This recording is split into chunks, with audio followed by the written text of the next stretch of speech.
Flip Wilson Show. Here's Flip.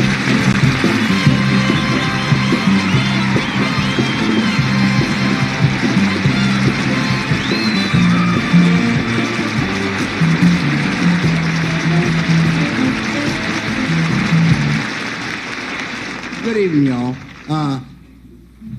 Generally, I like to open the show with good news. Unfortunately, this week I have to open the show on a little down note. Well, I guess I should be honest about the thing. If you recall, last week I mentioned we were considering holding an ugly contest and possibly flying the winner in and having him on the show a little later on in the year.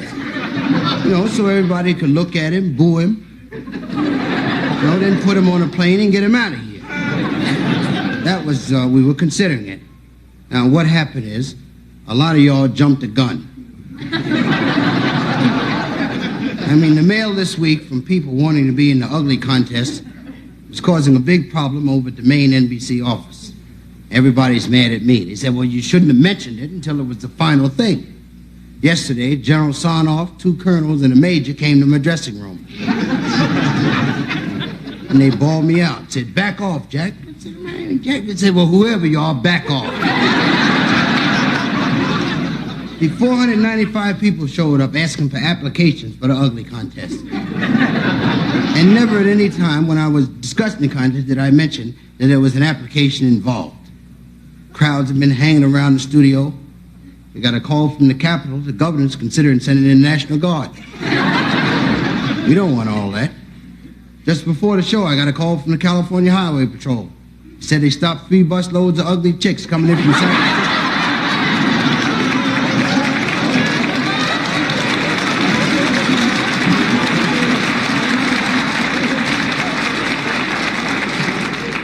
Y'all gonna drive around and make me lose my show. Now, I also stated last week that all the guests on the show were ugly. You know, we had all ugly guests. I said that, and at the end I said I would represent the good lookers. Some guy wrote in and said, how come you gotta be the good looker? Well, it's just that I felt the good lookers should be represented. The show was dedicated to the ugly people. So I decided, being the host and wanting to be a gracious host, I should represent the good lookers. It's not a matter that I don't realize that I'm one of the ugly people. Just like you. The guy who wrote the letter. You know? So I was just representing the good lookers, so don't hold that against me. Now, I'd like for you to get off my back. So we're going to try to make it up to you. Tonight we got a beautiful show. Everything and everybody on the show tonight is beautiful. My guests this evening are the beautiful Mr. Tim Conway.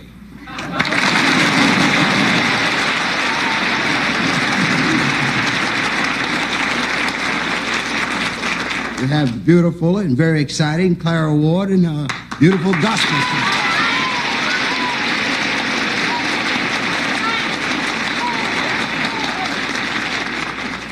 And my special guest, that tall, handsome, suave, beautiful country gentleman, Mr. Andy Griffith.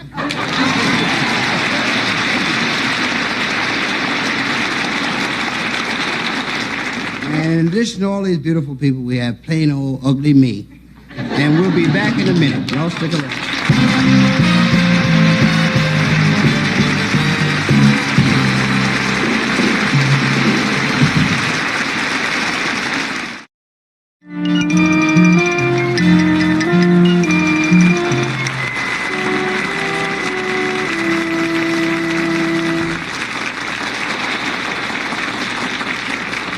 Hey, Marvin. Yeah, Chief. What are you doing out there? I'm winding down the horseshoe clock. Well, get on in here. We're going to have a fire drill. What do we need to have a fire drill for? It says in the manual we have to have fire drills. Well, we haven't had a fire in 10 years. You want to just grab your end of the net? What net? I don't see any net. We're using a make-believe net. What happened to our real net? It's over at the playground. The kids are using it for a trampoline. Well, why don't the kids get their own trampoline? It is their trampoline. Oh. We just borrowed from them for fires. Now grab the net. Okay. Building's a raging inferno. Look at that. Yeah, the flames light up the sky. Look at that. Oh, on the roof is the last occupant. Yeah, he's ready to leap to safety and our net. Jump! You don't yell jump, I yell jump. I'm the chief, you're an Indian. I am? Now, man's on his way down. Yeah, look at him. Here he comes. Yeah. Okay, move. No, back. Move to your left. Move to your left. Not him. You. Not you. No. Me. Yeah. Okay. Here he comes. Here you go. Brace yourself. Brace yourself.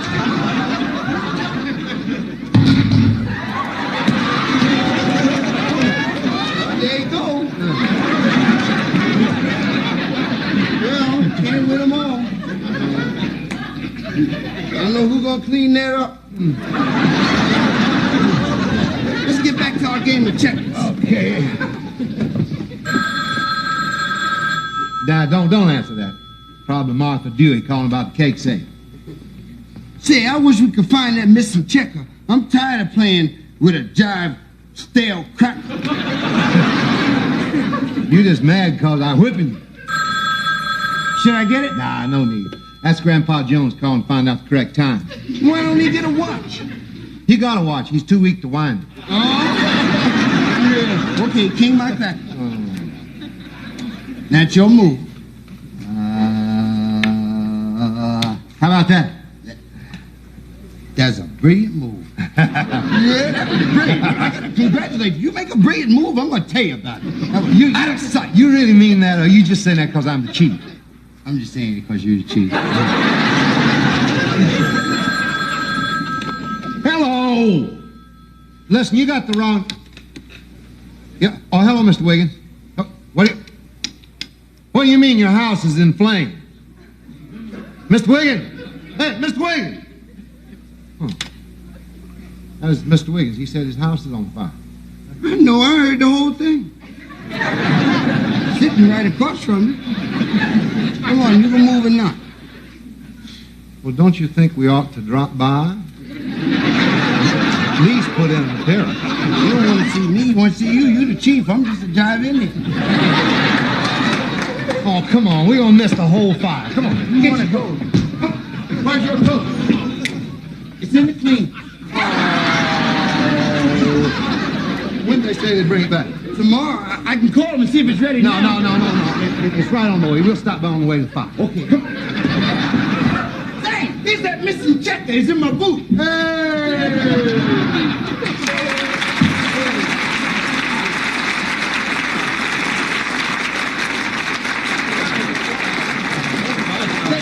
We can't stop and talk. It's a fire over the Wiggins Hey, house. Mr. Wiggins, what are you doing here? Hey, what are you doing here? We were just going over to your house. It's on fire, ain't it?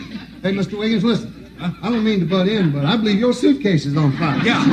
Well, since it called up and it didn't appear you guys made house calls, I thought I'd bring the fire right over here. Wow. That's nice of you, Mr. Wiggins. Isn't that nice, Mark? Sure is nice, Mr. Wiggins. Yeah. You know, if all the citizens were as considerate as you are, we could sell that hook and ladder. Yeah. I'll Say, tell you, Mr. Wiggins. It's the last time I packed sweat socks. I'll tell you. Mr. Wiggins, how's your cat? Huh? What's wrong with Mr. Wiggins' cat? You remember last year Mr. Wiggins' cat almost drowned. I saved his life. I had to give him mount-to-mount resuscitation. It was in all the newspapers, picture of me kissing a cat. Say, guys, I don't mean to get pushy, but any chance of putting this fire out? Hey, put her up on the desk. Now watch out for the checkers. Yeah. Watch out now. Oh, yeah. All right, guys, now just kind of take her easy. That's a new suitcase. Wait a minute. Hold on. Everything I own's in there. But look, just a minute now. Don't talk to me. I take orders from the chief. Anything you got to say to me, you tell the chief first, and he will tell me. I'm just a jive Indian. Yeah. The Indian wants me to talk to you. Told me. Kind of tell him to be careful. See, all my stuff's in there. I even got a picture of myself in there with a full head of hair. Look, I was merely about to use the axe because you did not give me the combination. Combination. Oh, boy. That's right. Yeah, combination. Well, I know what it is. Yeah, I know it. It's the same as my wife's birthday. What's her birthday? Let's see. That's 12/6/33. Wait a minute. Those are her measurements. Yeah. I wrote that down somewhere. Yeah, well, I remember where I wrote it. Where? In here. Okay, we're going to have to do this the fire department way. All right, Marvin, do your duty. Gacy! All right. Now, just be careful with it, guys. Okay, The important Marvin. thing is to be-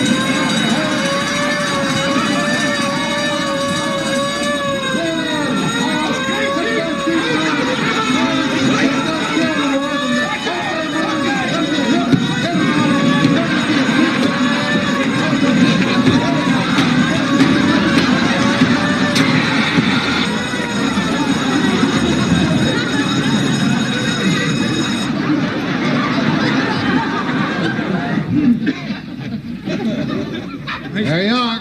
Yeah, there I are, all right. Oh, gosh, guys, you ruined everything. Well, at least you saved my picture. Hey, that is a nice likeness. Uh-huh. What happened to your hair? The Indian chopped it off. Well, I guess this is the way the old suitcase crumbles. Suitcase crumbles. Everything I own was in there. All my stocks and bonds and everything. That's all you got to say is that's the way the suitcase crumbles? Is that all you got to say? Well, there is one more thing, Miss Wiggins, while you're here. How many tickets you won to the Fireman's Ball this year?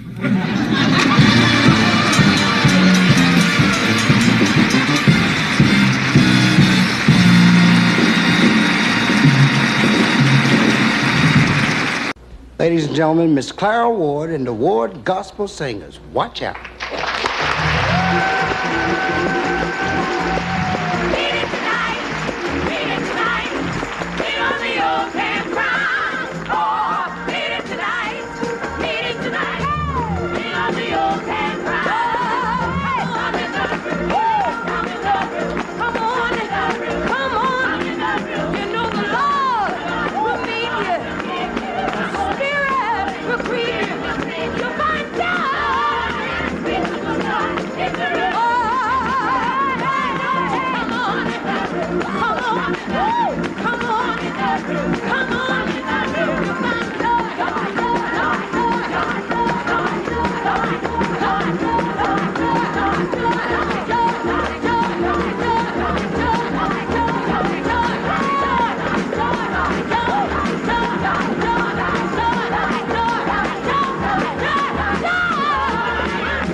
afternoon, sir. Good afternoon. Yes, may I be of service? Could I use your phone? Could you use the phone? You may use the phone. Yes. See, could gives you the ability. May gives you the right. So you have the right to use it if you could. It's right over there, yes.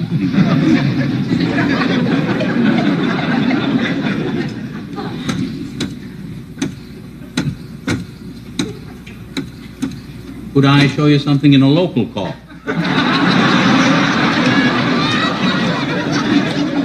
How you doing, Mom? Yeah, I just lost my job down at the funeral parlor. Yeah, they said they going in the hole, have me around. Yeah, well, we'll be all right. I can still rent out this suit. I'll be home in a little bit. Keep yourself and the ribs warm.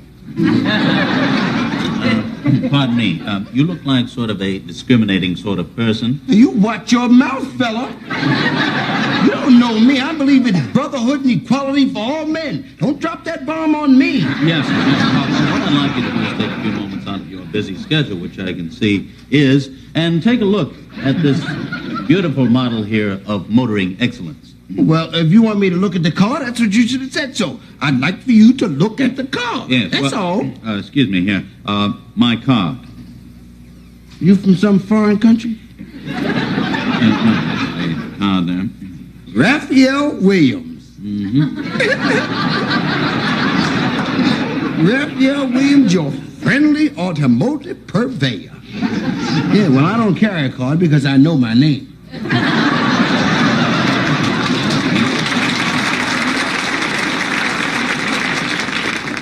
Of a man with a sense of humor. Well, sir, perhaps you'd like to step over this way. Have you ever seen such class and beauty as this car here? I'm referring to this Pride of England. Incidentally, this is the 8th wonder of the world. We call it the Clara Ward. Once you start it, it never stops going. Well, it sure is sharp. Mm-hmm. You know, I bet I could get $50 a piece for these hubcaps alone. Hubcaps, yes. Now, just notice the conservative restraint of this particular car and the elegant flair that it has. Now, sir, wouldn't you like to reaffirm your leadership in the community by owning this jewel of motordom? You sure know how to shoot the grease to a customer, don't you? As pretty as that sounds, if you'd have been asking me to marry you, I'd have probably had to say yes, although I'm sure my parents would have objected. Well, the tires and I are low pressure. May I inquire, sir, what do you do for a living? Well, I'm in real estate. Mm-hmm. About 6 feet of it. Mm-hmm. Yes, well, I'm sure you can appreciate what I'm talking about, sir. This car is a way of life with you, you see. Would you mind if I kick the tire? Sir, tires have already been kicked at the factory. Oh. Yeah. Actually, few people know this, but in our glove compartment, there are actually gloves. Does the clock work? No, we haven't worked that out yet. However, we do have a salesman who calls you every 1,000 miles and tells you what time it is. Would you like to look at some of the appointments inside here? Yeah, the inside is nice. Yeah. Now, you got to make an appointment to look at the inside? No, just... you'll notice here that these skins here were tanned with loving care. So was mine.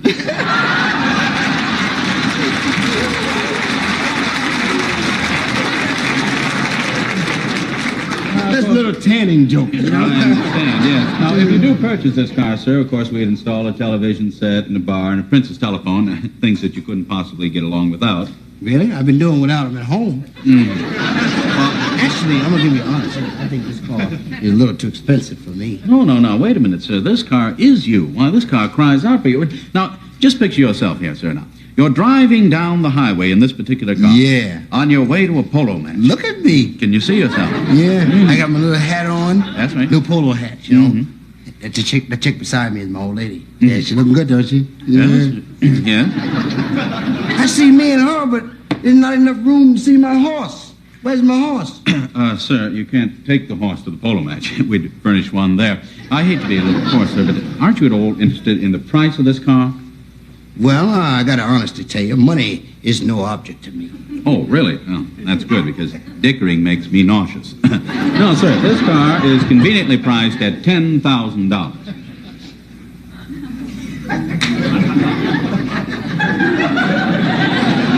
$10,000? American dollars? Yes. You mean pay on demand in God we trust dollars? Yes, those are the ones we had in mind, yes. Pardon me, sir, but, pardon me for asking, but what do you get about in now? Well, I've been getting about a $50,000 bus. I was wondering, sir, perhaps it might confirm this deal a lot better now if you took a demonstration ride. A demonstration ride? Yes. You're going to give me a ride for free? Just get right in.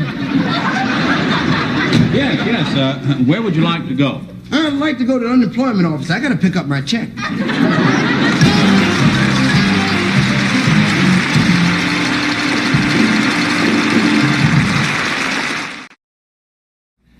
You know the story of Romeo and Juliet? No. You never heard the story of Romeo and Juliet? No. You saw the picture? No. Well, let me tell you the story of Romeo and Juliet. See, Romeo and Juliet was written by a fellow named William Shakespeare that lived a long time ago over in the old country. And it's a love story. No, up north of there. And it's a love story about this boy and girl that was in love with one another, and everything would have been all right for them, except that their daddies didn't get along. Now, when the story opens up, Juliet's dad is throwing a big, fancy-dressed ball. Must be Saturday night. Saturday, they're all going to have some fun. And he didn't invite none of Romeo's people to come. And some of the boys that lived there heard of it. They talked Romeo into putting on a costume and slipping in at this ball. Oh, they sneaked on in. Oh, yeah. Yes, he was a spunky kind of a boy. He did it. Yes. He slipped in and everything was going good. He was dancing and drinking punch and having a good time. All of a sudden, he saw Juliet coming down the stairs. Look at that. She's a fox, ain't she? Let me tell you something. He was so struck by her that he gave a soliloquy right there. Whoa! Wow! Yeah, and it wasn't about being or not being. It was about doing or not doing. Yes. Romeo knew what to talk about. Oh, yeah, let me tell you, the do's, they went out over the don'ts. They do every time. He got her by the hand, and he started to take her outdoors. Uh-huh. We'll never know what he's going to do out there. I know. Oh, you don't? No. Let me tell you, Juliet's daddy recognized him for who he was, and he ran him off. 86, Romeo. Get out. Romeo didn't go straight home. That sneaky devil. My man, Romeo. Let me tell you, he went out, and he hid in the yard. And he waited till everybody left the party. Yeah. And when they'd all gone, he got up and he looked around. Yeah. He saw a light come on. Mm-hmm. He says, hark. Was he clearing his throat? They said hark a whole lot back then. Oh. He says, hark, what light by yonder window shines. Mm-hmm. And he went over there. Juliet, bedroom window. And Juliet stepped out of her bedroom window onto this stoop. Yeah. Go ahead. She give a soliloquy. Yeah. Somewhere, and she says, Romeo, Romeo. She says, wherefore art thou, Romeo? He said, here I am. She says, I'm right here. That's it. Now it happened. There was this great big pea vine growing up where she was standing. Mm-hmm. And he clumb up the vine. Romeo went up the vine. He did not go down. No, up the vine. Up, higher, up the vine. Now, that is where they had that balcony scene. Seen on the balcony? Uh-huh. Now, let me tell you, he hadn't been there but a few minutes. It don't take long. It don't take long. Now, let's clean it up. He hadn't been there but a few minutes till he asked her to marry him. Oh. That shows he was an honorable boy. Yeah, had good intentions. Good intentions. Good intentions. Also, she says when. He says now. That shows that he wasn't up there for no light court and he wanted to get on with it. Romeo wasn't jiving. Anytime you go up a vine, you ain't jiving. Oh, no, you mean business. Right. So here I come. Now, Friar Lawrence. Yeah. We appreciate it. Friar Lawrence married. He married him, and he told Romeo... $7. And I got $7 regular. $7.75, somewhere along there. It was a nice, quiet. Just the three of them. That's it. And he told Romeo, he says, things being how they are, you ought to go on home tonight. The first night? The first night. Now, Romeo, he didn't take to it too hot. Romeo wasn't stupid. No, The first night. But he was a good boy. He went on home. Okay. While he was gone, Juliet's mama took a great notion Juliet ought to get married. But she was already married to Romeo. That's right. And she figured he'd be enough to take care of by himself. Oh, yeah. He went up the vine, didn't he? Well, now, wait a minute. She don't want to marry nobody else. What she did, she mixed her up a potion. Mm-hmm. And she drunk it. Mm-hmm. She fell out like she was dead. Well, she wasn't dead. No. She wasn't dead. No. She was wiped out. Stoned. Smacked. Yeah. Wiped out. Romeo come over there and saw her laying out and thought she was dead. He figured life didn't hold nothing for him. He took his sword flip and he ran it into himself and he expired. He expired. He expired? You mean he didn't die? No, he expired. He died. It's the same thing. And he fell out across Juliet. He wasn't dead. Yes, he was.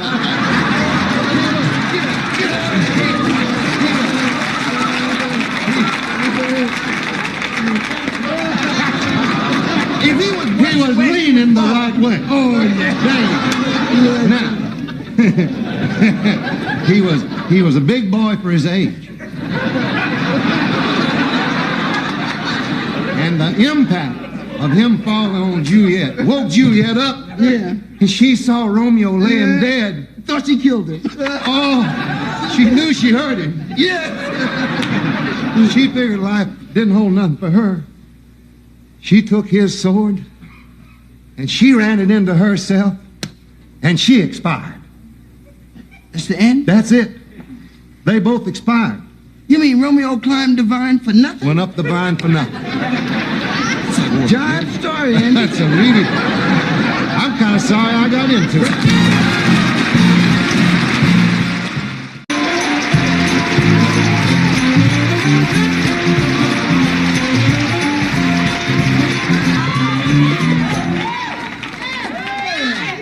Yeah, y'all hot tonight. Tonight, the corners of my lips are turned up. Yeah, tonight I'm smiling. In the book, friends, it said there would be a sign. In fact, that's where I got the book. The sign said books. So I went in and got a book. Now, friends, there are yes signs and no signs. Yes signs like, yes, we cash checks. And yes signs like, yes, we have no bananas. And there are no signs like no smoking, no parking, and know thyself. Yes, you should know thyself. And after you know yourself, try to get to know your neighbor. That's right. Friends, there are also signs that warn us. Signs that say, do not disturb. House detective on duty. Couples only. And a sign that we see very often, a sign that says, watch your step. Yeah, friends, you gotta watch your step. That's right. When you're tiptoeing up the stairs in the dark, you gotta Watch your step! yeah. When you're running down the stairs in the dark, you gotta Watch your step! That's right. You must be in the wrong house.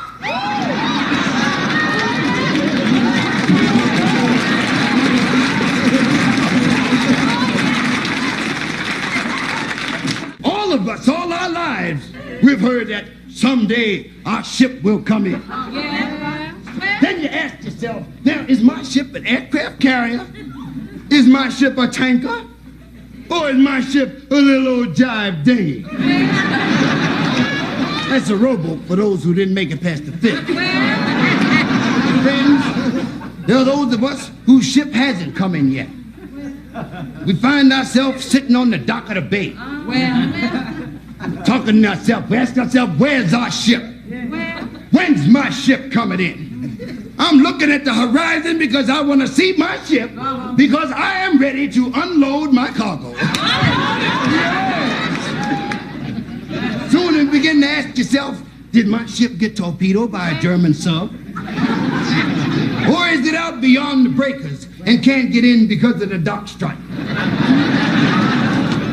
begin to ask yourself, should I call the president and have him invoke the Taft-Hartley Amendment so my ship can get in? But when you call Washington, yeah, that's right. But when you call Washington, they tell you that the president is out of the country. So you keep on waiting. Just keep on waiting. Like you've been doing. Just keep on waiting.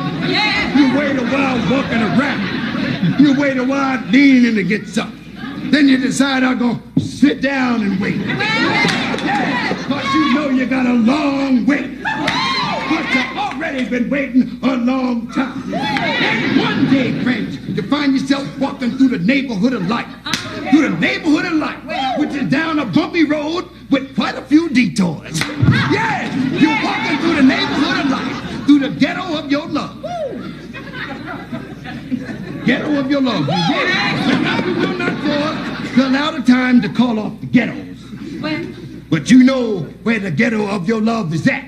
Yeah. And then, as you're strolling through the ghetto, you see a sign in a window. Most important sign of all. The sign you've been waiting for. It's in a restaurant window. And the sign says, waiter wanted. Your ship has finally come in.